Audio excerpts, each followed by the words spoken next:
আসসালামু আলাইকুম। আমার আজকের রেসিপি কটকটি। তো কটকটি বানানোর জন্য একটা প্লেটে অল্প একটু রান্নার রেগুলার তেল দিয়ে এটাকে ব্রাশ করে নিব। তারপরে এদিকে একটা প্যানে 1 কাপ দিয়ে দিলাম চিনি, হাফ কাপ পানি আর লাগবে বেকিং সোডা।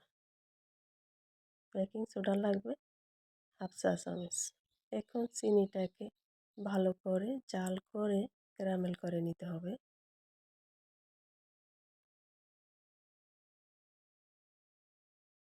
শৈশবের যাদের দিনগুলো ভালো কাটছে তারা এই জিনিসটার সাথে পরিচিত।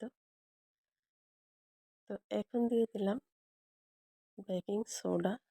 বেকিং সোডাটা দিলে অনেকটা ফুলে যায়, ফেনা উঠে যায়। তো চুলার আঁচটা একটু কমিয়ে দিলে ফেনাটা আস্তে আস্তে কমে যায়।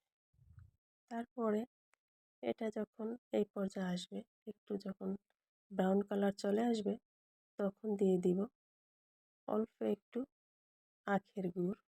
ধরেন হাফ টেবিল চামচ আখের গুড় দিয়ে দিব, কারণ এতে কালার এবং ফ্লেভার দুটোই আসে, খেতেও কিন্তু অনেক দারুণ লাগে। তো গুড়টা দেওয়াতে একটু পানি পানি হয়ে গেছে, অসুবিধা নেই, আবার জাল করে কমিয়ে নিতে হবে। তো এখন এই পর্যায়ে আসছে, এখন একটা ওই যে আগে তেল মেখে রাখলাম যে প্লেটটা, ওটাতে ছড়িয়ে দিব।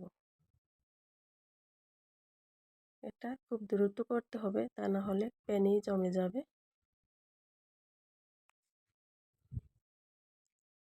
তো এখন এটাকে ঠান্ডা হওয়ার জন্য অপেক্ষা করব, তারপরে পরিবেশন করে দেখাবো।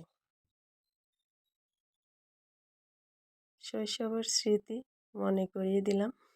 তো আজ এ পর্যন্ত। সবাই ভালো থাকবেন, সুস্থ থাকবেন, নিরাপদে থাকবেন। আল্লাহ হাফেজ।